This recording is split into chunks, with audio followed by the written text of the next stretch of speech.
ഇന്നത്തെ പഠന വിഷയം യേശു ദൈവപുത്രനാണ് എന്നതാണ്. ഒരാളെ അറിയുന്നതിന്റെ തുടക്കം അയാളുടെ പേര് അറിയുന്നതാണ്. കാരണം പേര് വ്യക്തിയെ വെളിപ്പെടുത്തുന്നു.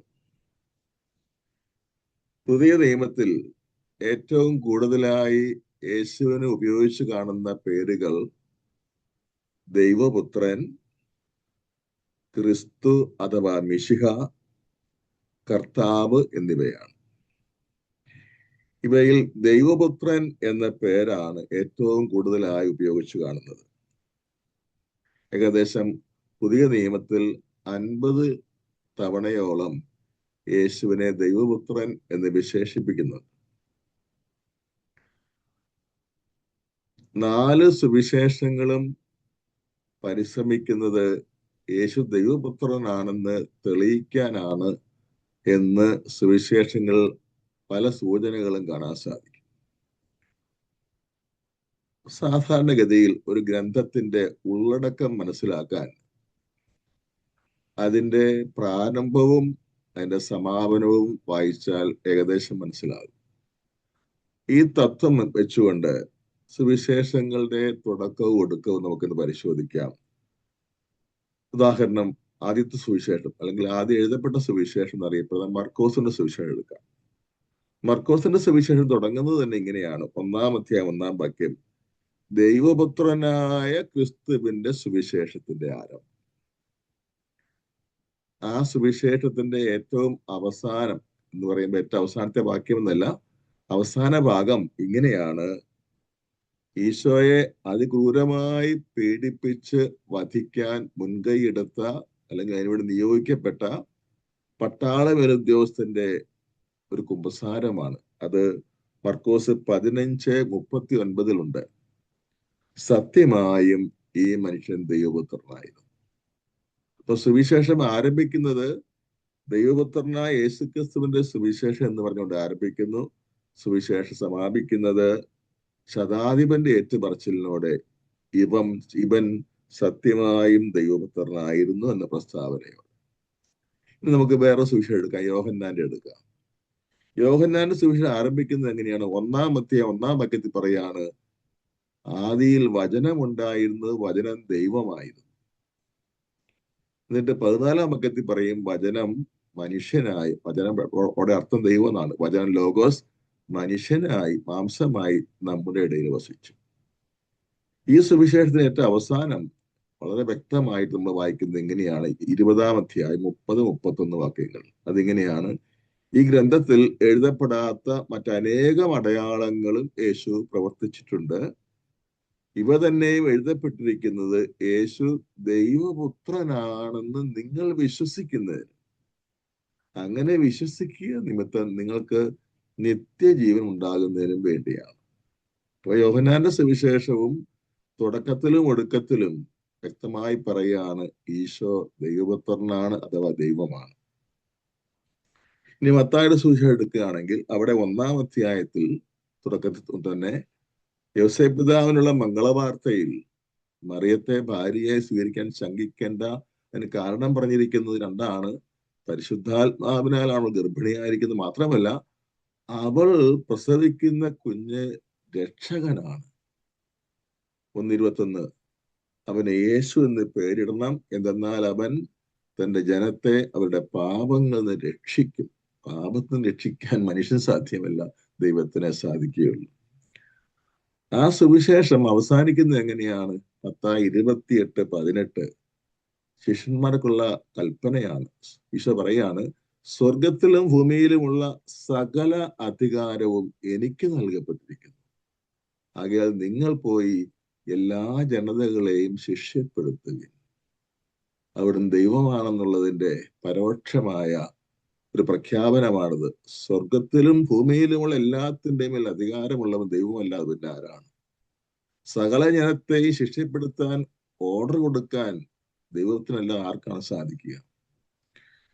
ലൂക്കാ സുവിശേഷം കൂടെ നോക്കാം. ലൂക്കാ സുവിശേഷം തുടങ്ങുന്ന പോലെ തന്നെ 1-ാം അധ്യായത്തിൽ തന്നെ പരിശുദ്ധ കന്യകാമറിയത്തുള്ള മംഗളവാർത്തയിൽ മാലാഖ എടുത്തു പറയുകയാണ് 1:32 അവൻ അത്യുന്നതന്റെ പുത്രൻ എന്ന് വിളിക്കപ്പെടും.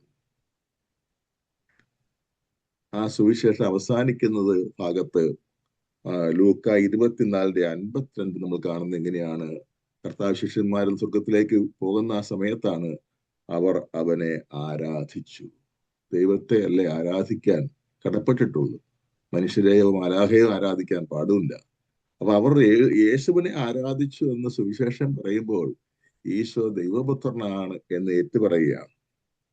ഇനി നമ്മൾ പുതിയ നിയമം പരിശോധിക്കുമ്പോൾ യേശു ദൈവപുത്രനാണെന്ന് ഏറ്റുപറയുന്ന അനേകം സാക്ഷ്യങ്ങൾ കാണാൻ സാധിക്കും.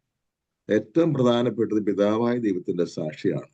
ഒരു മകനെ പറ്റിയോ മകളെ പറ്റിയോ അപ്പൻ പറയുന്നതിനേക്കാൾ വിലപ്പെട്ട ഒരു സാക്ഷ്യമില്ലല്ലോ. പിതാവായ ദൈവം 2 തവണയെ സംസാരിക്കുന്നുള്ളൂ പുതിയ നിയമത്തിൽ. അത് 2 തവണയും യേശു ആരാണെന്ന് പരസ്യമായി പ്രഖ്യാപിക്കാൻ വേണ്ടിയായിരുന്നു. അത് നമുക്കറിയാം. ഒന്നാമത്തെ സന്ദർഭം യേശുവിന്റെ ജ്ഞാനസ്നാനമാണ്. മർക്കോസ് 3:17 പിതാവായ ദൈവം പറയാണ്, ഇവൻ എന്റെ പ്രിയപുത്രൻ. രണ്ടാമത്തെ സന്ദർഭം യേശുവിന്റെ രൂപാന്തരീകരണമാണ്. അവിടെ പിതാവ് പറയുകയാണ് മർക്കോസ് 9:7 ഇവൻ എന്റെ പ്രിയപുത്രൻ. അപ്പൊ പിതാവായ ദൈവം വാ തുറന്ന് ആകെ സംസാരിച്ച ഒറ്റ കാര്യം, യേശു ദൈവത്തിന്റെ പുത്രനാണ്, യേശു തന്റെ മകനാണ്, തന്റെ പുത്രനാണെന്നാണ്. ഈശോ തന്നെ പറ്റി സാക്ഷ്യപ്പെടുത്തുന്നുണ്ട്. 3 തവണയാണ് അത് കാണുന്നത്. ഒന്നാമത്തേത് ന്യായാധിപ സംഘത്തിന് മുമ്പിലാണ്.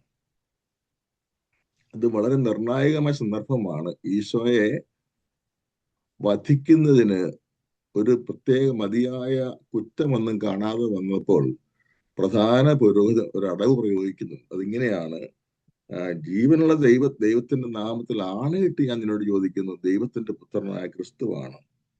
മത്തായി 26:63 ചോദ്യം, നീ ദൈവത്തിന്റെ പുത്രനായ ക്രിസ്തുവാണോ? അവിടെ ആണെന്ന് പറഞ്ഞാൽ ഈശോയ്ക്ക് കുരിശുമരണ ശിക്ഷ വിധിക്കപ്പെടുന്ന ഉറപ്പാണ്. പക്ഷെ ഈശോ ഉടനെ പറയാണ് മറുപടി, മത്തായി 26:64 പറയാണ്, നീ പറഞ്ഞല്ലോ. അതൊരു സെമിറ്റിക് ഭാഷാ ശൈലിയാണ്. നീ പറഞ്ഞല്ലോ എന്ന് പറയുന്നത് അതേ എന്ന് പറയുന്നതിനേക്കാൾ സ്ട്രോങ് ആയ ഒരു രീതിയാണ്. നീ പറഞ്ഞല്ലോ, നീ തന്നെ പറഞ്ഞല്ലോ. പക്ഷെ മർക്കോസ് വിശേഷൻ ആ സംഭവം രേഖപ്പെടുത്തിയിരിക്കുന്നുണ്ട്. മർക്കോസ് 14:62 അതിന് ഈശോ കൊടുത്ത മറുപടി ഞാൻ തന്നെ. ഡയറക്റ്റായിട്ട് പറയാണ്, ഞാൻ തന്നെ. നീ ദൈവപുത്രനാണോ? ഞാൻ തന്നെ. മറ്റൊന്ന്, ഈശോ ജന്മന അന്ധനായവനെ സുഖപ്പെടുത്തിയ രംഗമാണ്. ഓർക്കുന്നില്ലേ? ജന്മന അന്ധനായവനെ കർത്താവ് തുപ്പല് കൊണ്ട് ചെളി ഉണ്ടാക്കി അവന്റെ കണ്ണിൽ പുരട്ടി പൂശി അവനെ സുഖപ്പെടുത്തി. അപ്പൊ അവൻ ഈശോയാണ് തന്നെ സുഖപ്പെടുത്തി ഏറ്റു പറഞ്ഞത്. അവർക്ക് ഫരിസേർക്ക് ഇഷ്ടപ്പെട്ടില്ല. അവർ അവനെ എന്ത് ചെയ്തു? അവർ അവനെ സിനഗോഗിൽ നിന്ന് പുറത്താക്കി. യഹൂദ മതത്തിൽ നിന്ന് തന്നെ അവനെ ബഹിഷ്കരിച്ചു. കർത്താവിനെ തപ്പി നടക്കുന്നതായിട്ടാണ് തോന്നുന്നത്. പിന്നീട് കർത്താവിനെ കണ്ടപ്പോ കർത്താവിന് ഒറ്റ ചോദ്യം ചോദിക്കാനുള്ളൂ. ചോദിച്ചതാണ് യോഹന്നാന്റെ സുവിശേഷം 9:35 മനുഷ്യപുത്രനിൽ നീ വിശ്വസിക്കുന്നോ? ഇവിടെ മനുഷ്യപുത്രനിൽ എന്നതിന് POC ബൈബിളിന്റെ ഫുട് നോട്ടിൽ പറയുകയാണ് അതിന്റെ അർത്ഥം ദൈവപുത്രൻ എന്നാണ്. അപ്പം മനുഷ്യപുത്രനിൽ നീ വിശ്വസിക്കുന്നു. ഈശോ എപ്പോഴും ഉപയോഗിച്ചിരുന്ന ഇഷ്ട വാക്കായിരുന്നു മനുഷ്യപുത്രൻ. ഈശോ ഒരിക്കലും തന്നെ പറ്റി ദൈവപുത്രൻ എന്ന വാക്ക് ഉപയോഗിച്ച് കാണുന്നില്ല. അതിന് പകരമായിട്ട് ഉപയോഗിച്ച വാക്ക് മനുഷ്യപുത്രൻ എന്നായിരുന്നു. പക്ഷെ ഈ മനുഷ്യപുത്രൻ എന്ന വാക്കിന് POC ബൈബിളിന്റെ ഫുട് നോട്ടിൽ കൊടുത്തിരിക്കുകയാണ് അതിന്റെ അർത്ഥം ദൈവപുത്രൻ തന്നെയാണ്. അപ്പൊ ഈശോ ചോദിച്ച ചോദ്യം ഇതാണ്, മനുഷ്യപുത്രൻ നീ വിശ്വസിക്കുന്നു, അർത്ഥം ദൈവപുത്രൻ നീ വിശ്വസിക്കുന്നു. അപ്പൊ 36 വാക്യത്തിൽ അവൻ ചോദിക്കുകയാണ്, അദ്ദേഹം ആരാണ്? 37 വാക്യം ഈശോയുടെ മറുപടി, നിന്നോട് സംസാരിക്കുന്ന ഞാൻ തന്നെയാണ് അവൻ, നീ അവനെ കണ്ടു കഴിഞ്ഞു. മറ്റൊരു സന്ദർഭം സോളമന്റെ മണ്ഡപത്തിൽ വെച്ചുണ്ടായ യഹൂദന്മാരുമായി തർക്കമാണ്. അപ്പൊ അവര് ചോദിക്കുന്നുണ്ട്, യോഹന്നാന്റെ സുവിശേഷം 10-ാം അധ്യായത്തിലാണത്, 35 മുതലുള്ള വാക്യങ്ങൾ. അവർ ചോദിക്കുന്ന ഇതാണ്, നീ ക്രിസ്തു ആണോ അല്ലയോ ഞങ്ങളോട് തുറന്നു പറയുക. അപ്പൊ ഈശോ പറയും, ഞാൻ പറഞ്ഞു കഴിഞ്ഞല്ലോ. ആ സംസാരം മുന്നോട്ട് പോകുമ്പോൾ അവർ അവനെ എറിയാൻ കല്ലെടുത്തു. അപ്പോൾ ഈശോ ചോദിക്കുകയാണ്, 35-ാം വാക്യത്തിൽ ചോദിക്കുകയാണ്, വിശുദ്ധ ഗ്രന്ഥം നിറവേറാതിരിക്കുകയില്ലല്ലോ. ദൈവവചനം ആരുടെ അടുത്തേക്ക് വന്നുവോ അവരെ ദൈവങ്ങൾ എന്നവൻ വിളിച്ചു. അങ്ങനെയെങ്കിൽ പിതാവ് വിശുദ്ധീകരിച്ച് ലോകത്തിലേക്ക് അയച്ച എന്നെ ഞാൻ ദൈവപുത്രനാണ് എന്ന് പറഞ്ഞതുകൊണ്ട് നീ ദൈവദൂഷണം പറയുന്നു എന്ന് കുറ്റപ്പെടുത്തുന്നു. ഈശോ അവിടെയും വ്യക്തമായിട്ട് പറയുകയാണ് അവിടുന്ന് ദൈവപുത്രൻ തന്നെ. ഇനി വേറെ ഏതാനും ചില സാക്ഷ്യങ്ങൾ നമുക്ക് കാണാൻ സാധിക്കും. അതിൽ പ്രധാനപ്പെട്ട പത്രോസിന്റെ ഏറ്റുപറച്ചിലാണ്. കഫർനാമിൽ വെച്ച് യേശു ശിഷ്യന്മാരോട് ചോദിക്കുകയാണ്, ഞാൻ ആരെന്നാണ് ജനങ്ങൾ പറയുന്നത്? ശിഷ്യന്മാർ പറഞ്ഞ മറുപടി, നീ ഒരു പ്രവാചകനാണ്, അതായത് നീ ഒരു മനുഷ്യനാണ്. പക്ഷെ ആ ഉത്തരം കർത്താവിന് സ്വീകാര്യമായില്ല. അതുകൊണ്ട് അവിടെ എടുത്തു ചോദിച്ചു, ഞാൻ ആരെന്നാണ് നിങ്ങൾ പറയുന്നത്? എന്നോട് അടുത്ത് ഇടപെട്ടവരായ നിങ്ങൾക്ക് എന്താണ് പറയാനുള്ളത്? അതിന് ഉത്തരം പത്രോസാണ് പറയുന്നത്, അങ്ങ് ജീവിക്കുന്ന ദൈവത്തിന്റെ പുത്രനായ ക്രിസ്തുവാണ്. ഇവിടെ രണ്ട് വാക്ക് പത്രോസ് ഉപയോഗിക്കുന്നുണ്ട്. ദൈവത്തിന്റെ പുത്രൻ എന്ന വാക്ക് ഉപയോഗിക്കുന്നുണ്ട്, ക്രിസ്തു എന്ന വാക്ക് ഉപയോഗിക്കുന്നുണ്ട്. ഇത് പറഞ്ഞപ്പോൾ ഈശോ അതിനൊരു അംഗീകാരം കൊടുക്കുന്നുണ്ട്. അത് ശരിയാണെന്ന് ഏറ്റു പറയുന്നുണ്ട്. അവിടുന്ന് പറയാണ്, മാംസരക്തങ്ങളല്ല, സ്വർഗസ്ഥനായ പിതാവാണ് നിനക്കത് വെളിപ്പെടുത്തിയത്. അപ്പൊ ഈശോ ദൈവപുത്രനാണെന്നുള്ള പത്രോസിന്റെ പ്രസ്താവനയെ ഈശോ പൂർണ്ണമായി അംഗീകരിച്ചുറപ്പിക്കുകയാണ് ആ വാക്കിലൂടെ. മറ്റൊരു സാക്ഷ്യം നത്താനയേലിന്റെ ആണ്. കർത്താവിന്റെ 12 ശിഷ്യന്മാരിൽ വളരെ ബുദ്ധിപരമായി മറ്റും കഴിവുറ്റ ഒരാളാണ് അദ്ദേഹം, നത്താനയേൽ. ബർത്തലോമിയോ എന്നും വേറൊരു പേരും അദ്ദേഹത്തിനുണ്ട്. അപ്പൊ അദ്ദേഹത്തിന്റെ ഒരു മുൻവിധി ഉണ്ടായിരുന്നത് നസ്രത്തിൽ നിന്ന് ഒരു നന്മ ഉണ്ടാകുകയില്ല. അപ്പൊ അന്ത്രോസ് എന്ന് പറയുന്നത്, ഫിലിപ്പോസ് എന്ന് പറയുന്നതാണ് നത്താനയേലിന് ഫിലിപ്പോസ് ആണ് എന്ന് പറയുന്നത്, ഞങ്ങൾ മിശിഹായെ കണ്ടു. പ്രവാചക ഗ്രന്ഥങ്ങളിൽ എഴുതപ്പെട്ടിരുന്ന, ഇസ്രായേൽ ജനം കാത്തിരുന്ന മിശിഹായെ ഞങ്ങൾ നേരിട്ട് കണ്ടു, നസ്രത്തിൽ നിന്നുള്ള യേശുവിനെ. അപ്പോൾ നത്താനയേൽ എടുത്തടിച്ച് പറഞ്ഞു, ഓ, അവിടെ നിന്ന് എന്ത് നന്മയുണ്ടാകാനാണ്?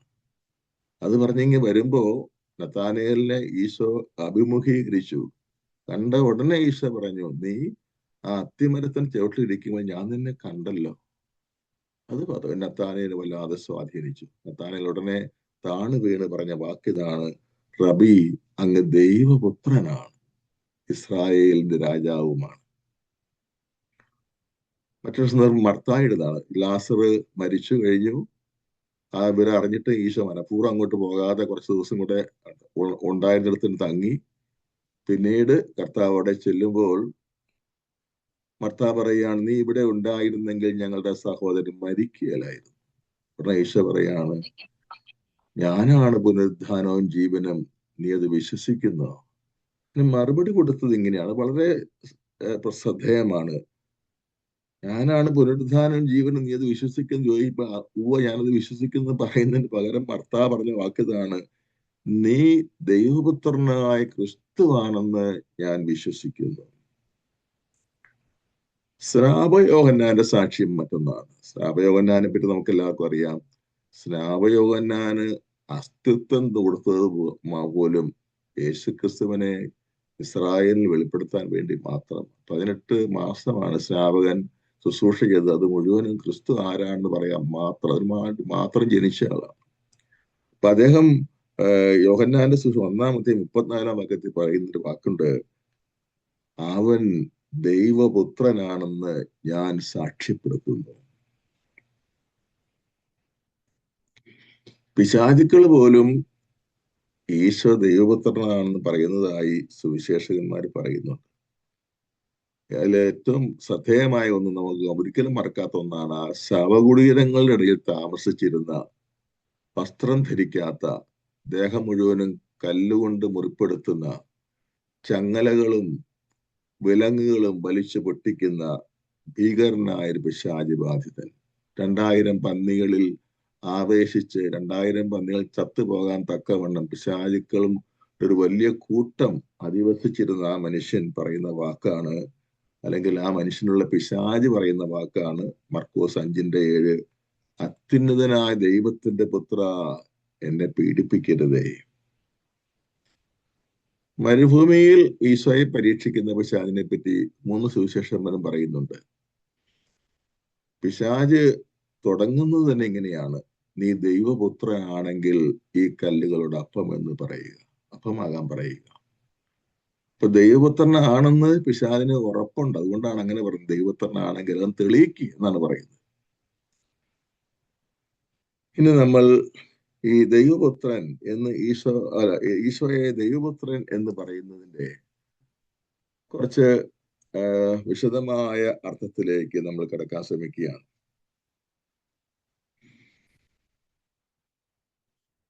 ഈ യഹോവ സാക്ഷികളെ പറ്റി നമുക്ക് അറിയാമല്ലോ. അവരെന്താ പറയുന്നത്? അവര് പറയും യേശു ദൈവപുത്രനാണ്, പക്ഷേ ദൈവമല്ല. യഹോവ മാത്രം ദൈവം. അതുകൊണ്ടാണ് യഹോവ സാക്ഷികൾ എന്ന് തന്നെ അവരെ പറ്റി പറയുന്നത്. ദൈവപുത്രനാണ്, പക്ഷേ ദൈവമല്ല. അപ്പോൾ ഈ യേശു ദൈവത്തിന്റെ പുത്രൻ എന്ന് പറയുമ്പോൾ എന്താണ് അർത്ഥമാക്കുന്നത് നമ്മൾ വ്യക്തമായിട്ട് മനസ്സിലാക്കണം. ഗലാത്യ ലേഖനം 3:26 നമ്മളിങ്ങനെയാണ് വായിക്കുന്നത്: യേശു ക്രിസ്തുവിലുള്ള വിശ്വാസം വഴി നിങ്ങൾ എല്ലാവരും ദൈവപുത്രന്മാരാണ്. അത് ദത്തുപുത്രത്വമാണ് പറയുന്നത്. ദത്തുപുത്രത്വം. യേശുക്രിസ്തു വിശ്വസിക്കുന്ന എല്ലാവരും ദൈവപുത്രന്മാരാണ്. ഏതർത്ഥത്തിൽ? അവർ ദത്തുപുത്രരാണെന്ന അർത്ഥത്തിൽ. അവർ പിതാവായ ദൈവത്തിന്റെ സഹജമായ പുത്രരല്ല.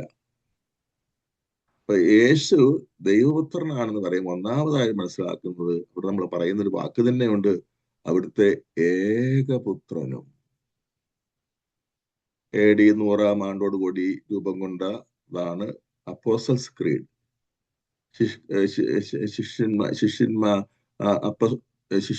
ശിഷ്യരുടെ വിശ്വാസ പ്രമാണം എന്ന് തന്നെ പറയുന്നു. അപ്പോസ്തലന്മാരുടെ വിശ്വാസ പ്രമാണം പറയാറുണ്ട്. അപ്പൊ അതിനകത്ത് 12 ആർട്ടിക്കിൾസ് ആണല്ലോ വിശ്വാസ പ്രമാണത്തിലുള്ളത്. അതിൽ 7 ആർട്ടിക്കിൾസും യേശുവിനെ പറ്റിയാണെന്നുള്ളത് വളരെ ശ്രദ്ധേയമാണ്. അതേപ്പറ്റി നമുക്ക് പിന്നെ സംസാരിക്കാം. അപ്പൊ ഒന്നാമത്തെ ആർട്ടിക്കിൾ എന്താണ്? സർവശക്തനും പിതാവുമായ ഏകദൈവത്തിൽ വിശ്വസിക്കുന്നു. പിന്നെ പറയുന്നത് അവിടുത്തെ ഏകപുത്രനും ഞങ്ങളുടെ കർത്താവുമായ ഈശോ മിശിഹായിൽ വിശ്വസിക്കുന്നു. അപ്പം ഈശോയെ വിശേഷിപ്പിക്കാൻ ഉപയോഗിക്കുന്ന 2 വാക്കുകൾ. ഒന്ന് ഏകപുത്രനും, അതെടുക്കാം, ആ വാക്ക് തന്നെ എടുക്കാം. അപ്പോൾ നമ്മളെല്ലാവരും ദൈവത്തിന്റെ പുത്രന്മാരാണ്, ദത്തുപുത്രരാണ് എന്ന അർത്ഥത്തിലാണ്. എന്നാൽ ദൈവത്തിന്റെ യഥാർത്ഥ പുത്രൻ ഒരാളേ ഉള്ളൂ, അത് ഈശോ മിശിഹായാണ്. എന്ന് പറയുമ്പോൾ അർത്ഥം എന്താണ്? എന്ന് പറയുന്ന അർത്ഥം പരിശുദ്ധ ത്രിത്വത്തിലെ രണ്ടാമത്തെ ആൾ എന്നാണ്. ദൈവം പിതാവും പുത്രനും പരിശുദ്ധാത്മാവുമായ ത്രിയേക ദൈവമാണ്. ദൈവം ഒരു വ്യക്തിയല്ല, ദൈവം 3 വ്യക്തികളുടെ ഒരു കൂട്ടായ്മയാണ്. 3 പേർക്കും തുല്യതയുണ്ട്. 3 പേരുടെ എസൻസ്, സത്ത ഒന്നാണ്. പിതാവിന്റെ അതേ എസൻസ് അല്ലെങ്കിൽ സത്തയാണ് പുത്രന്, പുത്രന്റെയും പിതാവിന്റെ അതേ സത്ത എസൻസ് ആണ് പരിശുദ്ധാത്മാവ്. അപ്പൊ ദൈവത്തിന്റെ ഏകപുത്രൻ എന്ന് പറയുമ്പോൾ ഇവിടെ അർത്ഥമാക്കുന്നത് പിതാവായ ദൈവത്തിന്റെ സഹജപുത്രനാണ് യേശു. അതുകൊണ്ട് അവിടുന്ന് ദൈവം തന്നെയാണ്. അവിടുന്ന് പരിശുദ്ധ ത്രിത്വത്തിലെ ഒരുവനായതുകൊണ്ട് അവിടുന്ന് പിതാവിനെ പോലെ തന്നെ ദൈവം തന്നെയാണ്. അപ്പൊ യഹോവ സാക്ഷികളുടെ വാദഗതി തെറ്റാണെന്ന് വ്യക്തമാവുകയാണ്. അവര് പറയുന്നത് എന്താണ്? യേശു പുത്രനാണ് ദൈവത്തിന്റെ, പക്ഷെ ദൈവമല്ല. പക്ഷെ യഥാർത്ഥ ക്രൈസ്തവ വിശ്വാസം യേശു ദൈവത്തിന്റെ ഏകപുത്രൻ എന്ന പദപ്രയോഗത്തിലൂടെ അർത്ഥമാക്കുന്നത് അവിടുന്ന് ദൈവത്തിന്റെ സഹജപുത്രൻ എന്ന് വെച്ചാൽ അപ്പന്റെ അതേ എസൻസ് മകനും ഉണ്ടായിത്തീരും. മാതാപിതാക്കളുടെ കുഞ്ഞുങ്ങൾ പട്ടിയെ പൂച്ചാടി ജനിക്കുകയല്ലോ, മാതാപിതാക്കളുടെ കുഞ്ഞുങ്ങൾ മനുഷ്യർ തന്നെയായിരിക്കും. അതുകൊണ്ട് പിതാവായ ദൈവത്തിന്റെ അതേ എസൻസ് തന്നെയാണ് യേശു ക്രിസ്തുവിന്. അതുകൊണ്ട് അവിടെ ഏകപുത്രൻ എന്ന അർത്ഥം, ഏകപുത്രൻ എന്ന വാക്കിന് അർത്ഥം ഇതാണെന്ന് നമ്മൾ മനസ്സിലാക്കുകയാണ്. ഇവിടെ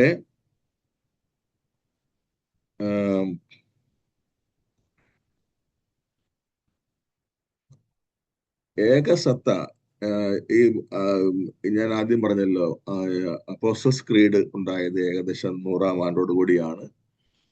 അതിനുശേഷം യേശുവിന്റെ ദൈവത്വത്തെ സംബന്ധിച്ച് വളരെയേറെ ആശയക്കുഴപ്പങ്ങൾ ഉണ്ടാകാൻ തുടങ്ങി. അതിൽ ഏറ്റവും പ്രധാനപ്പെട്ട ഒരു പാഷണ്ഡത കഴിഞ്ഞ് ആദ്യത്തെ മുഖത്തിൽ ഞാൻ സൂചിപ്പിച്ചിരുന്നു, ആര്യനിസം എന്ന് പറയുന്ന ഒന്നാണ്. അത് ഒരു അലക്സാണ്ട്രിയൻ വൈദികനായിരുന്നു അദ്ദേഹം. അദ്ദേഹം പറഞ്ഞത് ഇങ്ങനെയാണ്, അത് തെറ്റായ പ്രബോധനമാണ്. ആര്യനിസം എന്ന പേരിൽ അറിയപ്പെടുന്ന ഒരു പാഷണ്ഡതയാണത്. അദ്ദേഹം പറഞ്ഞത് ഇങ്ങനെയാണ്, പിതാവിൽ നിന്ന് ജനിച്ചവനാണ് പുത്രൻ. ഇങ്ങനെയാണല്ലോ, പിതാവിൽ ജനിച്ചവൻ ആണ് പുത്രൻ. അങ്ങനെയാണെങ്കിൽ പുത്രന്റെ അസ്തിത്വത്തിന് ഒരു ആരംഭമുണ്ടാകണം. നമ്മുടെ മാനുഷിക രീതിയിൽ പറയുമ്പോൾ അങ്ങനെയാണല്ലോ, അപ്പൻ ജനിക്കുന്നു, വളരുന്നു, പിന്നീട് അനേക വർഷങ്ങൾക്ക് ശേഷമാണ് മകൻ ജനിക്കുന്നത്. അപ്പനും മകൻ ഒരുമിച്ച് ഉണ്ടാകാൻ പറ്റിയല്ല. അപ്പൻ അസ്തിത്വം ഉള്ളപ്പോൾ തന്നെ, അപ്പൻ എന്ന് അസ്തിത്വം ഉണ്ടാകാൻ തുടങ്ങിയോ അന്ന് തന്നെ മകൻ അസ്തിത്വം ഉണ്ടാകുകയില്ല. അപ്പന്റെ അസ്തിത്വവും മകന്റെ അസ്തിത്വവും രണ്ടും രണ്ടായിട്ടേ ഉള്ളൂ. അത് മാനുഷിക രീതിയിൽ അങ്ങനെയാണ്. അതുകൊണ്ട് ഈ അലക്സാണ്ട്രിയൻ വൈദികനായ ആരിയൂസ് വാദിച്ചത് അങ്ങനെയാണ്, പിതാവിൽ നിന്ന് ജനിച്ചവനാണ് ക്രിസ്തു പുത്രനെങ്കിൽ പുത്രന്റെ അസ്തിത്വത്തിന് ഓരോ ആരംഭം ഉണ്ടാകണം. അതായത് ഇല്ലായ്മയിൽ നിന്ന് സൃഷ്ടിക്കപ്പെട്ടവൻ ആണ് യേശു എന്ന് അദ്ദേഹം വാദിച്ചു. അതിനാൽ യേശു ദൈവമേ അല്ല എന്ന് ഉറപ്പിച്ച് പഠിപ്പിച്ചു. ഈ പാഷണ്ഡതയുടെ പേരാണ് ആര്യനിസം. ഈ ഒന്നാമത്തെ സാർവത്രിക സൂനക ദിവസം, അത് നിഖ്യായിൽ വെച്ച് നടന്നതാണ് 325-ാം ആണ്ടിൽ. അപ്പൊ 700-ാം ആണ്ടിൽ രൂപം കൊണ്ട വിശ്വാസ പ്രമാണത്തിൽ അവിടുത്തെ ഏകപുത്രനും ഞങ്ങളുടെ കർത്താവുമായ ഈശോ മിശിഹായിൽ വിശ്വസിക്കുന്നെന്ന് പറഞ്ഞ ആ ഒരു വാചകം ഈ 325-ാം ആണ്ടിൽ നടന്ന നിഖ്യാ സൂനക ദിവസത്തിൽ വെച്ച് വളരെയധികം വിശദമാക്കേണ്ടി വന്നു. അത് നമ്മൾ നിഖ്യ കോൺസ്റ്റാന്റിനോപ്പിൾ വിശ്വാസ പ്രമാണം, അതാണ് നമ്മൾ ഞായറാഴ്ച കുർബാനയ്ക്ക് ഉപയോഗിക്കുന്നത്. അവിടെ ഇങ്ങനെയാണ് എഴുതി വച്ചിരിക്കുന്നത്, ദൈവത്തിന്റെ ഏകപുത്രനും സകല സൃഷ്ടികൾക്കും മുമ്പുള്ള ആദ്യജാതനും യുഗങ്ങൾക്കെല്ലാം മുൻപ് പിതാവിൽ നിന്ന് ജനിച്ചവനും എന്നാ സൃഷ്ടിക്കപ്പെടാത്തവനും ഏകകർത്താവുമായ ഈശോ മിശിഹായിൽ ഞങ്ങൾ വിശ്വസിക്കുന്നു. ഇപ്പൊ നിഖ്യായിൽ നടന്ന സൂനക ദിവസത്തിൽ പങ്കെടുത്ത സഭാ നേതാക്കന്മാർ പഠിപ്പിക്കുകയാണ്, അതാണ് ഇന്നോളം സഭയുടെ വിശ്വാസ സത്യങ്ങളുടെ അടിസ്ഥാനമായിട്ട് നിൽക്കുന്നത്. ഈ നൈസേൻ ക്രീഡാണ് എല്ലാ കാലത്തുമുള്ള ഈശോയെ പറ്റിയ പ്രബോധനത്തിന്റെ അടിസ്ഥാന പ്രബോധനം. എന്താണത്? അതായത് ജനിച്ചവൻ എന്ന് പറയുന്നത് പക്ഷേ സൃഷ്ടിക്കപ്പെട്ടവനല്ല. നമുക്കത് മുഴുവൻ മനസ്സിലാക്കാൻ പ്രയാസമുള്ള കാര്യമാണ്. ജനിച്ചവൻ, പക്ഷെ എടുത്തു പറയുകയാണ് എന്നാ സൃഷ്ടിക്കപ്പെടാത്തവൻ. അതുപോലെ പറയുന്നു യുഗങ്ങൾക്കെല്ലാം മുൻപ് പിതാവ്. അപ്പൊ അവന് എന്നാ അസ്തിത്വം ഉണ്ടാകുന്നത്? പിതാവായ ദൈവത്തിൽ നിന്നാണ് യേശു ജനിക്കുന്നത്, അത് ശരിയാണ്. പക്ഷെ പിതാവിന്റെ അസ്തിത്വത്തോടൊപ്പം തന്നെ പുത്രനും അസ്തിത്വമുണ്ട്. നമ്മള് ചില പ്രാർത്ഥനകൾ സൂചിപ്പിക്കാറുണ്ട്, നിത്യം പിതാവും പുത്രനും പരിശുദ്ധാത്മാവുമായ സർവേശ്വര. നിത്യം പിതാവും പുത്രനും പരിശുദ്ധാത്മാവുമായ സർവേശ്വര. അത് ആദ്യം പിതാവ് ഉണ്ടായി പിന്നെ പുത്രൻ ഉണ്ടാവുകയല്ല ചെയ്യുന്നത്. പിതാവ് ഉള്ളപ്പോൾ പുത്രനുമുണ്ട്. പിതാവും പുത്രനും പരിശുദ്ധാത്മാവും ഒരേ സത്തയുള്ളവരും ഒരേ തുല്യതയുള്ളവരുമാണ്. അപ്പോൾ കത്തോലിക്കാ സഭ വ്യക്തമായി നിക്കാ സുനദോസ് പഠിപ്പിച്ചു, ഈശോ ആരംഭമില്ലാത്തവനാണ്, ജനിച്ചവനാണ് എന്ന ആ വാക്ക് ഉപയോഗിച്ചതിന്റെ പേരിൽ ആരംഭമുള്ളവനാണെന്ന് ആരിയൂസ് തെറ്റായി പഠിപ്പിച്ചപ്പോൾ സഭാപിതാക്കന്മാർ പരിശുദ്ധാത്മാവിൽ നിന്ന് കിട്ടിയ വെളിച്ചമനുസരിച്ച് പഠിപ്പിച്ചു, ജനിച്ചവനാണ്, അത് ശരിയാ, പക്ഷെ ആരംഭമില്ല. അതുകൊണ്ട് ഒരു വാക്കുകൾ ചേർത്ത് സൃഷ്ടിക്കപ്പെടാത്തവനാണ്. അവന് സൃഷ്ടാവാണെന്ന് പിന്നെ പറയുന്നുണ്ട്. അത് വളരെ രസകരമാണ്. താഴെ എഴുതി വെച്ചിരിക്കുന്നത് ഇങ്ങനെയാണ്. ഇപ്പൊ ഞാൻ വായിച്ചതിന്റെ ആ കേടിന്റെ രണ്ടാമത്തെ ഭാഗം ഇങ്ങനെയാണ്: അവിടുന്ന് സത്യ ദൈവത്തിൽ നിന്നുള്ള സത്യദൈവവും പിതാവിനോടുകൂടെ ഏക സത്തയും. ഇതുവരെ പറഞ്ഞതിന്റെ കൺക്ലൂഷനാണത്. ഈശോയുടെ സത്തയും പിതാവിന്റെ സത്തയും ഒന്ന് തന്നെയാണ്. പിതാവ് ഏതെല്ലാം അർത്ഥത്തിൽ ദൈവമായിരിക്കുന്നോ ആ അർത്ഥത്തിലെല്ലാം പുത്രനായ യേശുവും ദൈവം തന്നെയാണ്. അതിനുശേഷം പറയുന്ന നിത്യാവിശ്വാസ പ്രവർത്തനത്തിന് ശേഷം വരുന്ന പ്രസ്താവന ഇങ്ങനെയാണ്: അവിടുന്ന് വഴി പ്രപഞ്ചം സംവിധാനം ചെയ്യപ്പെടുകയും എല്ലാം സൃഷ്ടിക്കപ്പെടുകയും ചെയ്തു. അപ്പം ആരാണ് സൃഷ്ടാവ്? തീർച്ചയായും പിതാവായ ദൈവമാണ് സൃഷ്ടാവ്. പക്ഷെ അതേടൊപ്പം എടുത്തു പറയുകയാണ്, ക്രിസ്തു വഴിയാണ് പ്രപഞ്ചം സംവിധാനം ചെയ്യപ്പെട്ടതും എല്ലാം സൃഷ്ടിക്കപ്പെട്ടത്. ഇത് കൊളോസസ് ലേഖനത്തിലെ പൗലോസ് അപ്പോസ്തലന്റെ പ്രബോധനത്തിന്റെ അടിസ്ഥാനത്തിലാണ് ഇത് പറയുന്നത്. അപ്പോൾ പിതാവ് ആയ ദൈവം സർവ സൃഷ്ടിയും നടത്തി പ്രപഞ്ച സംവിധാനം ചെയ്തു. പക്ഷേ ആര് വഴി? പുത്രൻ വഴി, ഈശോ വഴി. അപ്പം ഈശോ എന്നുണ്ടായിരിക്കണം? അങ്ങനെയാണെങ്കിൽ പ്രപഞ്ച സൃഷ്ടിക്കുമ്പോൾ തന്നെ ഉണ്ടായിരിക്കണമല്ലോ. അതുകൊണ്ടാണ് ആ നിക്കാ വിശ്വാസ പ്രമാണത്തിൽ പറയുന്നത്, ദൈവത്തിന്റെ ഏകപുത്രൻ സകല സൃഷ്ടികൾക്കും മുൻപുള്ള ആദ്യജാതനും യുഗങ്ങൾക്കെല്ലാം മുൻപ് പിതാവിൽ നിന്ന് ജനിച്ചവൻ. ഇവിടെ തീർച്ചയായിട്ടും പ്രൈമസി പിതാവിന് തന്നെയാണ്, അതിൽ യാതൊരു സംശയമില്ല. പക്ഷേ പുത്രൻ, ഈ യേശു അല്ലെ ക്രിസ്തു പുത്രനായതുകൊണ്ട് പിതാവിനേക്കാൾ കുറഞ്ഞവനല്ല, ഒരർത്ഥത്തിലും കുറഞ്ഞവനല്ല, പിതാവിന് സമൻ. അതാണ് ഈശോ പല പ്രാവശ്യം സൂചിപ്പിക്കുന്നുണ്ട്. യോഹന്നാൻ സുവിശേഷം 10-ാം അധ്യായത്തിൽ പറയുന്നുണ്ട്, ഞാനും പിതാവും ഒന്നാകും. അവിടെ ത്രിത്വത്തിന്റെ രഹസ്യം നിഷേധിക്കുകയല്ല ചെയ്യുന്നത്.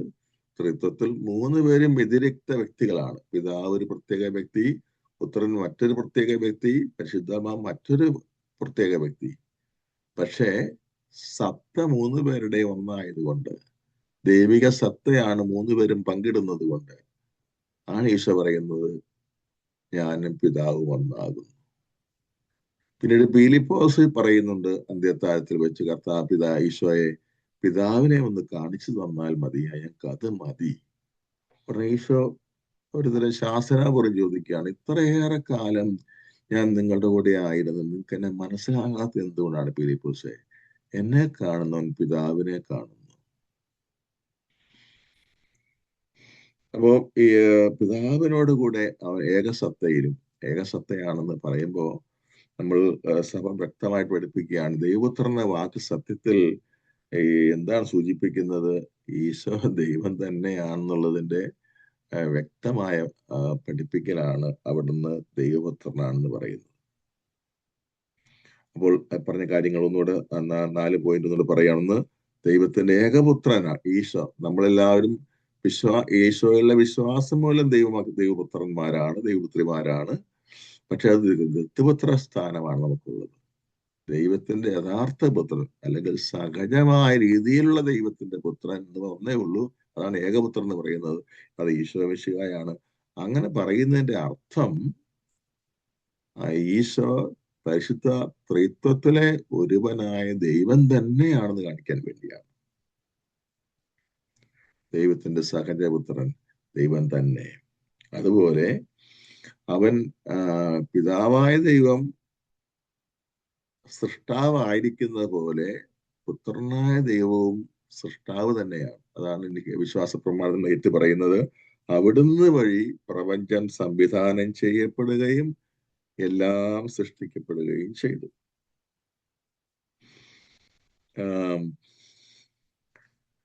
അതുപോലെ തന്നെ നമ്മൾ വ്യക്തമായിട്ട് മനസ്സിലാക്കേണ്ടതായിട്ടൊരു കാര്യമുണ്ട്. യേശു ക്രിസ്തുവിന് ആരംഭമില്ല.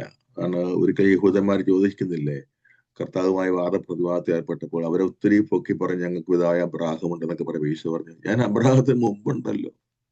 അവർ ചോദിക്കുക, നിനക്ക് ഇപ്പോഴും 50 വയസ്സ് പോലും ആയിട്ടില്ല, നീ എന്തായി പറയണം? അവർക്കിതൊന്നും മനസ്സിലാകുന്നില്ല. ഇതിന്റെ കൺക്ലൂഷനായിട്ട് നമ്മൾ ഉപയോഗിക്കുന്നത് കത്തോലിക്കാ സഭയുടെ ഇതിന് ശേഷം അല്പം കൂടെ മുന്നോട്ടുണ്ട് എങ്കിൽ ഇപ്പം പറഞ്ഞുകൊണ്ടിരിക്കുന്നതിന്റെ കൺക്ലൂഷനായിട്ട് പറയാനുള്ളത്, കത്തോലിക്കാ സഭയുടെ മതബോധന ഗ്രന്ഥം 454 ഖണ്ഡികയാണ്. അതിങ്ങനെയാണ്. കത്തോലിക്കാ സഭയുടെ മതബോധന ഗ്രന്ഥം 454. ദൈവപുത്രൻ എന്ന അഭിധാനം യേശു ക്രിസ്തുവിന് തന്റെ പിതാവായ ദൈവത്തോടുള്ള അനന്യവും സനാതനവുമായ ബന്ധത്തെ ആണ് സൂചിപ്പിക്കുന്നത്. അവിടുന്ന് പിതാവിന്റെ ഏകപുത്രനാകുന്നു. അവിടുന്ന് ദൈവം തന്നെയാകുന്നു. അപ്പോൾ ദൈവപുത്രനാണ് എന്ന് വിശുദ്ധ ഗ്രന്ഥത്തിൽ നമ്മൾ വായിക്കുമ്പോൾ സഭ അത് വ്യാഖ്യാനിക്കുന്നതുണ്ടോ? പലപ്പോഴും നമ്മൾ മനസ്സിലാക്കാത്ത ഒരു കാര്യമുണ്ട്. നമ്മുടെ വിചാരം വേദപുസ്തകം വായിച്ച് നമുക്ക് മനസ്സിലാക്കാൻ പറ്റുമെന്നാണ്. തെറ്റായ ധാരണയാണ്. വേദപുസ്തക പണ്ഡിതന്മാർ യേശുവിന്റെ കാലത്തുണ്ടായിരുന്നു, സ്ക്രൈബ്സ് എന്ന് പറയുന്ന കൂട്ടർ. അവരുടെ യേശു എന്താ പറയാ, നിങ്ങൾക്ക് തെറ്റ് പറ്റിയിരിക്കുന്നു, ദൈവവചനം മനസ്സിലാക്കുന്നതിൽ തെറ്റ് പറ്റിയിരിക്കുന്നു. ഇപ്പൊ ദൈവവചനം അല്ലെങ്കിൽ ബൈബിൾ എന്ന് പറയുന്നത് ഒരു വ്യാഖ്യാന ആവശ്യമായ ഒരു ഗ്രന്ഥമാണ്. ഇപ്പൊ ഇന്ത്യൻ ഭരണഘടന നമുക്ക് ആർക്കും വായിക്കാൻ പറ്റും, നമ്മുടേതായ കഴിവനുസരിച്ച് മനസ്സിലാക്കാനും പറ്റും. പക്ഷേ അതിലൊരു ആർട്ടിക്കിളിനെ പറ്റി തർക്കമുണ്ടായാൽ അതിന്റെ അവസാന വാക്കാരാ പറയുന്നത്? സുപ്രീം കോടതി പറയണം. അപ്പോൾ ഇന്ത്യൻ ഭരണഘടന ആർക്കും വായിക്കാനും മനസ്സിലാക്കാനും വ്യാഖ്യാനിക്കാനൊക്കെ പറ്റിയാലും ആധികാരികമായി അത് വ്യാഖ്യാനിക്കാൻ സുപ്രീം കോടതിക്ക് അധികാരമാണ്. ഇതുപോലെയാണ് വിശുദ്ധ ഗ്രന്ഥവും. വിശുദ്ധ ഗ്രന്ഥം നമുക്ക് വായിക്കാം. പണ്ട് ഒരു 100-100 കൊല്ലങ്ങൾക്ക് മുമ്പ് ബൈബിൾ ആർക്കും സ്വന്തമായി കൊണ്ടുനടക്കാൻ അവകാശമില്ലായിരുന്നു. വിശുദ്ധ ബൈബിൾ ദേവാലയത്തിൽ കുർബാനയ്ക്ക് മാത്രമേ വായിക്കാനും പാടുണ്ടായിരുന്നു. കുർബാനയിലെ വായനകളെ പറ്റി കാർമ്മികം നൽകുന്ന പ്രബോധനമല്ലാതെ ബൈബിൾ തനിയെ കൊണ്ടു നടക്കാനോ വായിക്കാനോ വ്യാഖ്യാനിക്കാനോ മനസ്സിലാക്കാനോ ഒന്നും അനുവദിച്ചിരുന്നില്ല. അതിന്റെ ഒരു കാരണം വിശുദ്ധ ഗ്രന്ഥം വ്യാഖ്യാന ആവശ്യമുള്ള പുസ്തകമായതുകൊണ്ടാണ്. ഒരു പ്രിക്കോഷന് വേണ്ടി അങ്ങനെ എടുത്താൽ. പക്ഷെ രണ്ടാമത്തെ സുവർണദോസിൽ വെച്ച് കുറച്ച് വ്യത്യാസം വന്നു. വിശുദ്ധ ഗ്രന്ഥം എല്ലാവർക്കും പ്രാപ്യമാകണം. അതിങ്ങനെയാണല്ലോ വിശുദ്ധ ബൈബിൾ മാതൃഭാഷകളിലേക്ക് പ്രസിദ്ധിക്കാൻ തുടങ്ങുന്നത്. പക്ഷെ അപ്പോഴും വിശുദ്ധ ഗ്രന്ഥത്തിലെ ഒരു പ്രസ്താവനയും നമുക്ക് സ്വന്തമായിട്ട് മനസ്സിലാക്കാൻ പറ്റുന്നതല്ല. പത്രോസെ പ്രത്യേകിച്ച് പറഞ്ഞിട്ടുണ്ട്, പ്രവചനങ്ങളൊന്നും മനുഷ്യന്റെ ബുദ്ധിയിൽ നിന്നുണ്ടായിട്ടുള്ളതല്ലാത്തത് കൊണ്ട് മനുഷ്യൻ വ്യാഖ്യാനിക്കാൻ പാടില്ല. ഇവിടെ ഈ വാക്കിനെ പറ്റി ഞാൻ പറയുന്നത്, ദൈവപുത്രൻ എന്ന വാക്ക് കേൾക്കുമ്പോൾ യഹോവ സാക്ഷി പറയുന്ന പോലെ എന്താ ചിന്തിക്കാൻ പോകുന്ന? മാനുഷികമായി ആ ദൈവത്തിന്റെ മകൻ, അവിടെ സുപ്പീരിയർ ദൈവമാണ്, മകൻ എന്തായാലും താഴെ നിൽക്കുള്ളൂ എന്നല്ലേ വിചാരിക്കുള്ളൂ. ഇവിടെയാണ് സഭ വന്നിട്ട് പഠിപ്പിക്കുന്നത്. കണ്ടോ എന്താ പഠിപ്പിക്കുന്നത്? ദൈവപുത്രൻ എന്ന അഭിധാനം യേശു ക്രിസ്തുവിന് തന്റെ പിതാവായ ദൈവത്തോടുള്ള അനന്യവും സനാതനവുമായ ബന്ധത്തെയാണ് സൂചിപ്പിക്കുക. അതായത് ഇവിടെ പുത്രൻ എന്ന വാക്ക് ഉപയോഗിച്ചിരിക്കുന്നത് ബന്ധം കാണിക്കാൻ വേണ്ടി മാത്രം. പിതാവിനേക്കാൾ കുറച്ച് കുറഞ്ഞവനാണ് യേശു എന്ന് കാണിക്കാൻ വേണ്ടി അല്ല. പുത്രൻ എന്ന വാക്ക് ബന്ധം കാണിക്കാൻ വേണ്ടി, അപ്പനോടുള്ള ബന്ധം കാണിക്കാൻ വേണ്ടി, ദൈവത്തിന്റെ സ്വന്തം മകനാണെന്ന് കാണിക്കാൻ വേണ്ടിയാണ് അവിടെ പുത്രൻ എന്ന വാക്ക് ഉപയോഗിച്ചിരിക്കുന്നത്. യഹോവ സാക്ഷികൾ ദുർവ്യാഖ്യാനം ചെയ്യുകയാണ്, പുത്രനായതുകൊണ്ട് ദൈവത്തോളം വലിപ്പം ഇല്ലവന്, താന്നു നിന്നാ മതി എന്ന് അവർ പറയുന്നത്. അങ്ങനെയല്ല. പുത്രൻ എന്ന വാക്ക് ഉപയോഗിച്ചിരിക്കുന്നത് ബന്ധം കാണിക്കാൻ വേണ്ടി മാത്രമാണ്, പിതാവിനേക്കാൾ കുറഞ്ഞവനാണെന്ന് സൂചിപ്പിക്കാൻ അല്ലെന്ന ആണ് ഈ വാക്യം പറയുന്നത്. 454 ആദ്യത്തെ വാചകം അങ്ങനെയാണ്. ദൈവപുത്രൻ എന്ന അഭിധാനം യേശു ക്രിസ്തുവിനെ തന്റെ പിതാവായ ദൈവത്തോടുള്ള അനന്യവും സനാതനവുമായ ബന്ധത്തെയാണ് സൂചിപ്പിക്കുന്നത്. അനന്യം എന്ന വാക്കിന് അർത്ഥം അറിയാമല്ലോ. അതിന് പകരം വേറെ ആരുമില്ല. സനാതനം, നിത്യതയാണ്, തുടക്കവും ഒടുക്കവും ഇല്ല. എന്നും ഈശോ പിതാവിന്റെ പുത്രൻ തന്നെയാണ്. എന്നിട്ട് അടുത്ത വാക്യത്തിൽ പറയാണ്, അവിടുന്ന് പിതാവിന്റെ ഏകപുത്രനാണ്, അവിടുന്ന് ദൈവം തന്നെയാകുന്നു. അപ്പം ഏകപുത്രനാണെന്നതിന്റെ വ്യാഖ്യാനം സഭ തരുന്നത് കണ്ടോ? അവിടുന്ന് പിതാവിന്റെ ഏകപുത്രനാകുന്നു എന്നിട്ട് ഒരു ഫുൾ സ്റ്റോപ്പ് ഇട്ടിട്ടില്ല, അതിനൊരു സെമിക്കോളിനെ ഇട്ടിട്ടുള്ളൂ. എന്നിട്ട് ഉടനെ പറഞ്ഞിരിക്കുകയാണ് അവിടുന്ന് ദൈവം തന്നെയാകുന്നു. അപ്പോ നമ്മൾ വിശ്വാസ പ്രമാണത്തിൽ അവിടുത്തെ ഏകപുത്രനും ഞങ്ങളുടെ കർത്താവുമായി ഈശോമിശ വിശ്വസിക്കുന്നു പറയുമ്പോൾ നമ്മളുടെ ഉള്ളിന്റെ ഉള്ളിൽ എന്താണ് ബോധ്യപ്പെടേണ്ടത്? ഈശോ ദൈവമാണെന്ന് ഏറ്റു പറയുകയാണ് നമ്മൾ. ഏകപുത്രനാകുന്നതിനർത്ഥം CCC 454 അടിവരയിട്ട് പറയുകയാണ് അവിടുന്ന് ദൈവം തന്നെയാകും. ഈ ദൈവം തന്നെയാകുന്ന ആ പ്രസ്താവന യോഹന്നാന്റെ സുവിശേഷം 1:18 എടുത്തിട്ടുള്ളതാണ്. അവിടെ പറയുന്നത് എങ്ങനെയാണ്? ദൈവത്തെ ആരും ഒരിക്കലും കണ്ടിട്ടില്ല, പിതാവിന്റെ മടിയിലിരുന്ന ദൈവം തന്നെയായ ഏകജാതനാണ് അവിടുത്തെ വെളിപ്പെടുത്തിയത്. അപ്പൊ സഭ വെറുതെ പറയുന്നതല്ല, വിശുദ്ധ ഗ്രന്ഥത്തിൽ അങ്ങനെ എഴുതിയിട്ടുണ്ട്, ഈശോ ദൈവം തന്നെയാകുന്നു. അതിനുശേഷം ആ പാരഗ്രാഫ് അവസാനിപ്പിക്കുന്നത് എങ്ങനെയാണ്? ക്രിസ്ത്യാനിയായിരിക്കാൻ ഒരുവൻ യേശു ദൈവപുത്രനാണെന്ന് വിശ്വസിക്കേണ്ടതുണ്ട്. അപ്പോ യേശു ദൈവപുത്രനാണെന്ന് വിശ്വസിച്ചാൽ മാത്രമേ ഒരുവൻ ക്രിസ്ത്യാനിയാകാൻ സാധിക്കുകയുള്ളൂ എന്ന് പറഞ്ഞ അർത്ഥം എന്താ? ഇപ്പൊ പറഞ്ഞതിന്റെ വെളിച്ചത്തിൽ എന്താ അർത്ഥം? യേശു ദൈവം തന്നെയാണെന്ന് വിശ്വസിച്ചാലേ ഒരുവന് ക്രിസ്ത്യാനിയാകാൻ സാധിക്കുകയുള്ളൂ. അതുകൊണ്ടാണ് നമ്മുടെ മാമോദീസ കർമ്മം നമ്മളൊന്ന് വിശകലനം ചെയ്ത് പഠിക്കുകയാണ് കാണാൻ പറ്റും. മാമോദീസ വെക്കുന്നതിന് മുമ്പ് 3 പ്രതിജ്ഞകൾ എടുക്കണം, അല്ലെങ്കിൽ 3 വാഗ്ദാനങ്ങൾ നൽകണം. സൂറ മലബാറിയത്തിലെ മാമോദീസയെ പറ്റിയാണ് ഞാൻ പറയുന്നത്. നിത്യം ക്രമത്തിലാണെങ്കിൽ വിശ്വാസ പ്രമാണം മുഴുവനും ഏറ്റു പറയുകയാണ് ചെയ്യുന്നത്. സൂറ മലബാർ ക്രമത്തിൽ 3 ചോദ്യങ്ങളാണ് ചോദിക്കുന്നത് പുരോഹിതൻ. അതിന്റെ ഉത്തരം പറയുക. അതാണ് 3 പ്രതിജ്ഞകൾ. ഒന്നാമത്തെ ചോദ്യം, പിശാചിനെ ഉപേക്ഷിക്കുന്നു. അത് കാരണം ഈശോയെ സ്വീകരിക്കണമെങ്കിൽ ആദ്യം പിശാചിനെ ഉപേക്ഷിക്കണം. രണ്ടാമത്തത്, പാപത്തെ ഉപേക്ഷിക്കുന്നു. മൂന്നാമത്തെ ചോദ്യമാണ് സർവപ്രധാന ചോദ്യം. ഈ പിശാചിനെ ഉപേക്ഷിക്കുന്ന ചോദ്യവും പാപം ഉപേക്ഷിക്കുന്ന ചോദ്യം വാസ്തവത്തിൽ ഒരു ഒരുക്കം മാത്രമായിട്ടുള്ളൂ. മൂന്നാമത്തെ ചോദ്യം ഇതാണ്, യേശു ക്രിസ്തുവിനെ ദൈവമായി സ്വീകരിക്കുന്നു. അപ്പൊ യേശു ക്രിസ്തുവിനെ ദൈവമായി സ്വീകരിക്കുന്നുവെന്ന് ജ്ഞാനസ്നാനാർത്ഥി ബോധ്യത്തോടെ പറയുന്നില്ലെങ്കിൽ ആ മാമോദീസ ഇൻവാലിഡ് ആകും. കാരണം മാമോദീസയെ വാലിഡ് ആക്കുന്ന പരമപ്രധാനമായ വിശ്വാസം ഈശോ ദൈവമാണ്, ദൈവം തന്നെയാണെന്നുള്ള ബോധ്യമാണ്. അപ്പൊ ശിശു ജ്ഞാനസ്നാനത്തിൽ സാധ്യമല്ലാത്തത് കൊണ്ട് മാതാപിതാക്കളും ജ്ഞാനസ്നാന പിതാക്കളും ഇത് പറയണം. എത്ര പേര് ബോധ്യത്തോടെ പറയണമെന്ന കാര്യം വേറെ, ആർക്കും അറിയില്ല ഇതൊന്നും.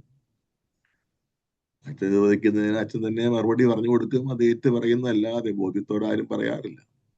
പക്ഷെ മുതിർന്നവരെ മാമോദിസ മുക്കുമ്പോൾ ഞാൻ ശ്രദ്ധിച്ചിട്ടുണ്ട്, മുതിർന്നവരെ മാമോദിസ ഉണ്ടല്ലോ, ചില നമ്മുടെ നാട്ടിലും ഈ ക്രൈസ്തവരായ ചിലര് ഒത്തിരി കൊല്ലങ്ങൾക്ക് ശേഷം 10, 40, 50 വയസ്സായിട്ട് മാമോദിസ മുങ്ങുന്നവരുണ്ട്. അപ്പൊ അവര് ഈ ബോധ്യത്തോടെ, ധ്യാനമെല്ലാം കൂടി ഈശോ ദൈവമാണെന്ന ബോധ്യത്തോടെ നിൽക്കുന്നത് കൊണ്ട് അവരോട് ചോദിക്കുമ്പോൾ അവര് നല്ല ബോധ്യത്തോടെയാണ് പറയുന്നത് യേശു ദൈവം തന്നെയാണ്. ഈ അമേരിക്കയിൽ ഇംഗ്ലീഷ് പള്ളികളിൽ RCIA കോഴ്സ് കഴിഞ്ഞിട്ട് എല്ലാ കൊല്ലവും കുറെ പേര് സഭയിലേക്ക് ചേരുന്നുണ്ടല്ലോ, അവരും ബോധ്യത്തോടെ അറിഞ്ഞുകൊണ്ടാണ്. അപ്പൊ അതുകൊണ്ട് നമ്മൾ ജ്ഞാനസ്നാനം സ്വീകരിച്ചപ്പോൾ നമ്മൾക്കത് ഒരു നിവൃത്തിയില്ല. അതുകൊണ്ട് നമ്മൾ ഇപ്പോഴെങ്കിലും അത് ബോധ്യപ്പെടണം. അല്ലെങ്കിൽ യേശുവിന്റെ ശിഷ്യത്വത്തിൽ നമുക്ക് പങ്കാളിത്തം ഉണ്ടാകുകയില്ല. യേശു ദൈവം തന്നെയാണ് എന്ന് നമ്മൾ വിശ്വസിക്കുന്നത്. ഈ വാക്യം എങ്ങനെയാണ്? ക്രിസ്ത്യാനി ആയിരിക്കാൻ ഒരുവൻ യേശു ദൈവപുത്രനാണെന്ന് വിശ്വസിക്കേണ്ടതുണ്ട്. അപ്പോൾ നമ്മൾ ഈ പ്രബോധനം, അതിന്റെ ഇനിയൊരു ഭാഗം കൂടെ ഉണ്ടെങ്കിലും നമ്മൾ അതിന്റെ ഭാഗത്തേക്ക് അവസാനിക്കുകയാണ്. ഏകദേശം ഇതുവരെ പറഞ്ഞത് ഒന്ന് ചുരുക്കി പറയാം. നമ്മുടെ ഈ പഠനത്തിന്റെ ലക്ഷ്യം യേശുവിനെ അറിയുക എന്നതാണ്. യോഹന്നാൻ 17:3 കീ വേർഡ്, താക്കോൽ വാക്യമാണ് യോഹന്നാൻ 17:3. ഏക സത്യദൈവമായ അങ്ങയെയും അങ്ങയച്ച യേശുക്രിസ്തുവിനെയും അറിയുക എന്നതാണ് നിത്യജീവൻ. ബൈബിളിൽ അറിയുക എന്ന വാക്കിന് അർത്ഥം റിലേഷൻഷിപ്പ് എന്നാണ്. ഒരു വ്യക്തിയുമായി അത്യഗാധ ബന്ധത്തിലേക്ക് വരുന്നതിന് ഉപയോഗിക്കുന്ന വാക്കാണ് അറിയുക. അപ്പൊ യേശുവിനെ അറിയേണ്ടത് രണ്ട് രീതിയിലാണ്. ഒന്ന്, ആദ്യം താത്വികമായി, ഡോക്ട്രൈനിലായി, ഇന്റലക്ച്വലായിട്ട്, ബുദ്ധിപരമായിട്ട് അറിയണം. രണ്ടാമത്തത് ഹൃദയതലത്തിൽ അറിയണം. അത് ഹൃദയതലത്തിൽ സ്നേഹം നമുക്കറിയാം. അപ്പൊ ഈശോയെ അറിയുന്നതിന്റെ തോതനുസരിച്ച് ഈശോയോടുള്ള സ്നേഹബന്ധം വർദ്ധിക്കും. അപ്പൊ അതിന് ആ അറിവിന് വേണ്ടിയാണ് നമ്മൾ പരിശ്രമിക്കുന്നത്. വെറുതെ ഒരു തത്വം പഠിക്കാൻ വേണ്ടിയല്ല, മറിച്ച് ഈശോയോടുള്ള നമ്മുടെ വ്യക്തിബന്ധം ആഴപ്പെടുത്താൻ വേണ്ടിയും അങ്ങനെ നമുക്ക് നിത്യജീവൻ കിട്ടുകയുള്ളൂ. അതിന്റെ പ്രാരംഭമായിട്ടാണ് നമ്മൾ ഈശോ ദൈവപുത്രനാണ് എന്ന ആ കോൺസെപ്റ്റ് നമ്മൾ ഇന്ന് പഠന വിഷയമാക്കിയത്. അപ്പോൾ അത് സുവിശേഷകന്മാരെല്ലാവരും, 4 സുവിശേഷകന്മാരുടെയും ഫോക്കസ് ഈശോ ദൈവപുത്രനാണെന്ന് പ്രഖ്യാപിക്കാൻ വേണ്ടിയാണ്. അവരെഴുതിയ എല്ലാ കാര്യങ്ങളും, യോഹന്നാന്റെ സുവിശേഷത്തിൽ അവസാനത്തേത് വളരെ ശ്രദ്ധേയമായ 20-ാം അധ്യായം 30-31 വാക്യങ്ങൾ. ഈ ഗ്രന്ഥത്തിൽ എഴുതപ്പെടാത്ത മറ്റനേകം അടയാളങ്ങൾ യേശു പ്രവർത്തിച്ചു, എന്നാൽ ഇവ തന്നെയും എഴുതപ്പെട്ടത് യേശു ദൈവപുത്രനാണെന്ന് നിങ്ങൾ വിശ്വസിക്കുന്നതിനും അങ്ങനെ വിശ്വസിക്കുക മൂലം നിങ്ങൾക്ക് നിത്യജീവൻ ഉണ്ടാകുന്നതിനും വേണ്ടിയാണ്. അപ്പൊ ഈശോ പ്രവൃത്തി അടയാളങ്ങൾ എന്ന് പറയുന്നത് നമുക്കറിയാം, അത്ഭുതങ്ങളെയാണ് ഈ അടയാളങ്ങൾ എന്ന് വിളിക്കുന്നത്. അപ്പൊ ഈശോ ചെയ്ത എല്ലാ അത്ഭുതങ്ങളുടെയും ലക്ഷ്യം അന്നത്തെ ആൾക്കാർക്കും ഇന്ന് വായിക്കുന്ന നമുക്കും ഈശോ ദൈവം തന്നെയാണെന്നുള്ള തെളിവിന് വേണ്ടിയാണ്, അറിയാൻ വേണ്ടിയാണ്. അതിനുശേഷം നമ്മൾ ഓരോ മുഖ്യ ഏറ്റുപറച്ചിലുകൾ നമ്മൾ ശ്രദ്ധിച്ചു. പിതാവായ ദൈവം 2 പ്രാവശ്യം പറയുന്നു, ഈശോ 3 പ്രാവശ്യം പറയുന്നു, പത്രോസ് പറയുന്നു, നത്താനേൽ പറയുന്നു, മർത്ത പറയുന്നു. പൗലോസിന്റെ സാക്ഷ്യം പറയാൻ വിട്ട്, വാസ്തവത്തിൽ പൗലോസ് പറയുന്നുണ്ട്. പൗലോസിന്റെ മരണത്തിന് തൊട്ട് മുമ്പുള്ള അവസാനത്തെ വിചാരണയുടെ സമയത്ത് പൗലോസ് പറഞ്ഞ സാക്ഷ്യം വളരെ പ്രധാനപ്പെട്ടതാണ്. അത് അദ്ദേഹം പറയുന്നത് ഇങ്ങനെയാണ്: ഞാൻ യഹൂദ വംശത്തിൽ ജനിച്ചവനാണ്, ഒന്നാന്തരം പരിസയനായിരുന്നു, ബെഞ്ചമിൻ ഗോത്രത്തിൽപ്പെട്ട ആളാണ്, ചെറുപ്പം മുതലേ പിതാക്കന്മാരുടെ ജ്ഞാനം അഭ്യസിച്ചവനാണ്. യഹൂദ മതമായിട്ട് ബന്ധപ്പെട്ട ഇതെല്ലാം പറയുന്നത്. യേശുക്രിസ്തുവിനെതിരായി പലതും ചെയ്യേണ്ടതുണ്ടെന്ന് ഞാൻ ഒരു കാലത്ത് വിശ്വസിച്ചിരുന്നു. അങ്ങനെ അനേകം വ്യക്തികളെ ഞാൻ വിശ്വാസം തകർത്തിട്ടുണ്ട് എന്നൊക്കെ പറഞ്ഞ ശേഷം പൗലോസിനെ പറ്റിയാണ് അപ്പോസ്തല പ്രവൃത്തി 9:20 നമ്മൾ പറയുന്നത്. പൗലോസിന് ഡമാസ്കസിൽ വെച്ചുണ്ടായ യേശു അനുഭവത്തിന് ശേഷം 3 ദിവസം അദ്ദേഹത്തിന് അന്ധനായിപ്പോയി. മനഃപൂർവ്വം ദൈവം ചെയ്തത് അവന്റെ ലോകകാര്യങ്ങളിലേക്ക് നോക്കാതിരിക്കാനും അവനുണ്ടായ ആ അനന്യമായ അതുല്യമായ ദൈവാനുഭവത്തിൽ മുഴുകാനും വേണ്ടി അവന്റെ കണ്ണന്താക്കിക്കളഞ്ഞു.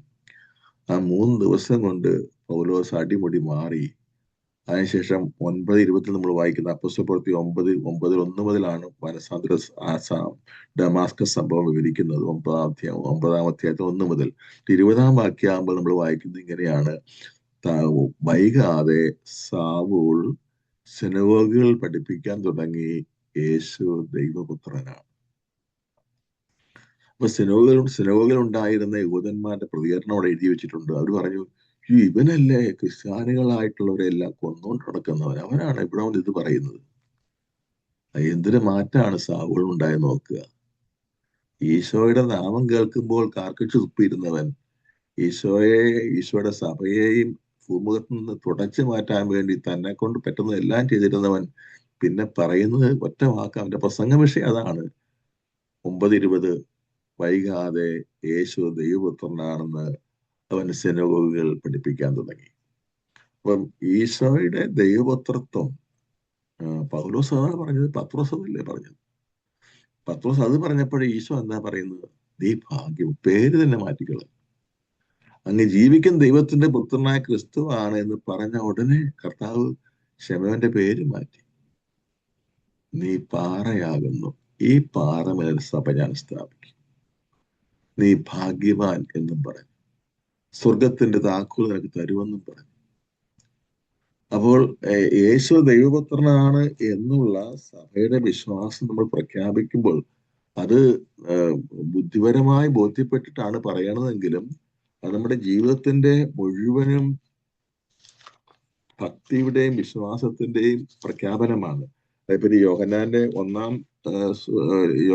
ഒന്നാം ലേഖനത്തിൽ 4-ാമത്തെ അധ്യായത്തിൽ ഈശോ ദൈവപുത്രനാണെന്ന് പറയുന്നതിന്റെ അത്ഭുതകരമായ ഫലം എഴുതി വെച്ചിരിക്കുന്നത് എങ്ങനെയാ? 1 യോഹന്നാൻ 4:14-15 15 വാക്യം മതി. യേശു ദൈവപുത്രനാണെന്ന് ഏറ്റു പറയുന്നവനിൽ ദൈവം വസിക്കുന്നു, അവൻ ദൈവത്തിലും വസിക്കുന്നു.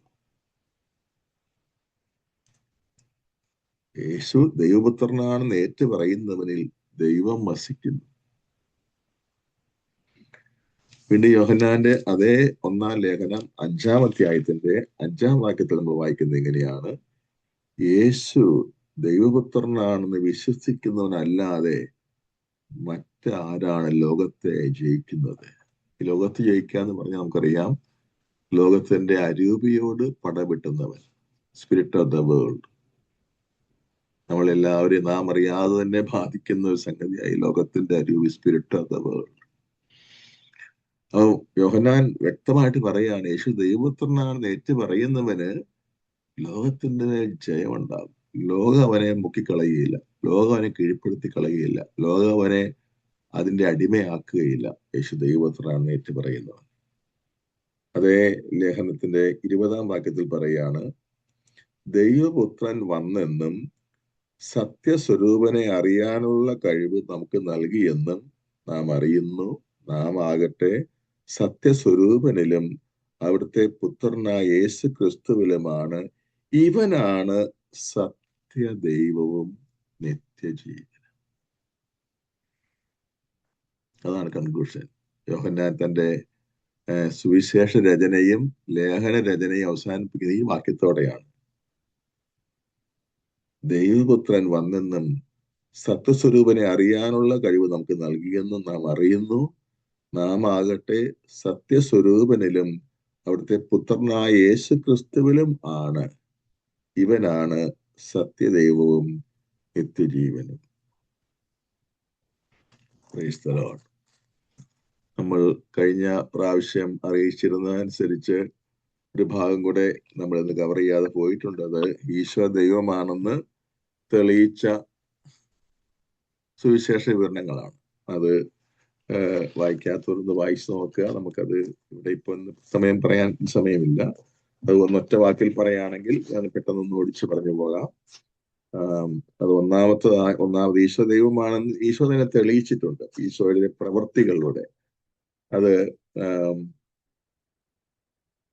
അവിടുന്ന് ആരാധന സ്വീകരിച്ചു എന്നുള്ളതാണ്. നമുക്കറിയാം, ആരാധന ദൈവത്തെ മാത്രമേ ആരാധിക്കാൻ പാടുള്ളൂ. ഈശോ ആരാധന സ്വീകരിച്ചു. ഈശോ പാപം ക്ഷമിക്കാൻ മനുഷ്യന് സാധ്യമല്ല. കാരണം 1850-ാം ഖണ്ഡികയിൽ CCC 1850-ാം ഖണ്ഡികയിൽ പറയണം, പാപം ദൈവത്തോടുള്ള ദ്രോഹമാണ്. ദൈവത്തോടുള്ള ദ്രോഹമാണ് പാപമെങ്കിൽ പാപം ക്ഷമിക്കാനും പൊറുക്കാനും ദൈവത്തിന് മാത്രമേ കഴിയുള്ളൂ. ഈശോ അനേകം പാപികളെ കട്ടിലോടുകൂടി താഴേക്ക് ഇറക്കിയ തളർവാദ രോഗിയെ കണ്ടപ്പോൾ അവരെ കൊണ്ടുവന്നവരുടെ ഉദ്ദേശം അവന്റെ രോഗം മാറാനാണെങ്കിൽ ഈശോ ആദ്യം പറയുന്നു, മകനെ നിന്റെ പാപം ക്ഷമിച്ചിരിക്കുന്നു എന്നാണ്. ഷെമയോൻ എന്ന് പറയുന്ന പരിസേയന്റെ വീട്ടിൽ ഭക്ഷണം കഴിക്കുന്ന യേശുവിന്റെ പാദങ്ങളിൽ കമന്ന് കിടന്ന് കരഞ്ഞ് കരഞ്ഞ് കരഞ്ഞ് കണ്ണുനീരുണ്ട് കാല് കഴുകുന്ന സ്ത്രീയോട് ഈശോ പറയുകയാണ്, നിന്റെ പാപങ്ങളെല്ലാം ക്ഷമിക്കപ്പെട്ടിരിക്കുന്നു. വ്യഭിചാരത്തിൽ പിടിക്കപ്പെട്ട സ്ത്രീയോട് ഈശോ പറയാണ്, ഞാനും നിന്നെ വിധിക്കുന്നു, നീ പൊയ്ക്കൊള്ളുക, ഇനിയും മേൽ ചെയ്യാതിരുന്നാൽ മതി. ഈശോ പാപം ക്ഷമിക്കുന്നു, ഈശോ ആരാധന സ്വീകരിക്കുന്നു. മറ്റൊന്ന്, ഈശോയ്ക്ക് പ്രപഞ്ചശക്തികളുടെ അധികാരം കൊടുങ്കാറ്റിനോടും തിരമാലകളോടും അടങ്ങാൻ പറയുമ്പോൾ അവ ഫുൾ സ്റ്റോപ്പായി പോകുന്നു. പച്ചവെള്ളത്തോട് ഒരു വാക്ക് മിണ്ടുമ്പോൾ അത് വീഞ്ഞായിട്ട് മാറുന്നു. മറ്റൊന്നാണ് യേശു ഉദ്ധാനം ചെയ്തു എന്നുള്ളത്. ഏറ്റവും എല്ലാ അത്ഭുതങ്ങളിലും അടയാളങ്ങളും വെച്ച് ഏറ്റവും പ്രധാനപ്പെട്ടത് യേശു ഉദ്ധാനം ചെയ്തു എന്നുള്ളത്. അത് എത്ര ഉറപ്പായിരുന്നു. ആദ്യം തന്നെ പീഡാനുഭവത്തെ പറ്റി 3 പ്രാവശ്യം പറയുമ്പോൾ എടുത്ത് പറയുന്നുണ്ട്, ഇങ്ങനെയൊക്കെ ആണെങ്കിൽ ഞാൻ 3 ദിവസം ഞാൻ ഉയർത്തെഴുന്നേൽക്കും. പറഞ്ഞതുപോലെ തന്നെ സംഭവിച്ചു. അതുപോലെ ഈശോ മറ്റുള്ളവരെ ഉയർപ്പിച്ചത്. അപ്പം ഇങ്ങനെയുള്ള കാര്യങ്ങളാണ് ഈശോ ദൈവമാൻ തെളിയിച്ച സംഭവങ്ങൾ. നമുക്ക് ഇനി ലൈറ്റ് സമയം കുറഞ്ഞു പോയി. ഇനിയുള്ള 8 മിനിറ്റ് ഉണ്ട്, 9 മിനിറ്റ് ഉണ്ട്. നമുക്ക് ഇപ്പൊ പറഞ്ഞ വിഷയം, നമ്മൾ ഈ വിഷയം തന്നെ ഇനി പലപ്പോഴും ഈ ക്ലാസ്സുകളിൽ ആവർത്തിക്കാം തീർച്ചയായിട്ടും ആവർത്തിക്കുന്നുണ്ടെങ്കിലും നമ്മൾ ഇന്ന് മനസ്സിലാക്കിയതിനെ സംബന്ധിച്ച് എന്തെങ്കിലും വ്യക്തത കുറവോ സംശയമോ ഉണ്ടെങ്കിൽ ചോദിക്കാനായിട്ട് പരിശ്രമിക്കുക.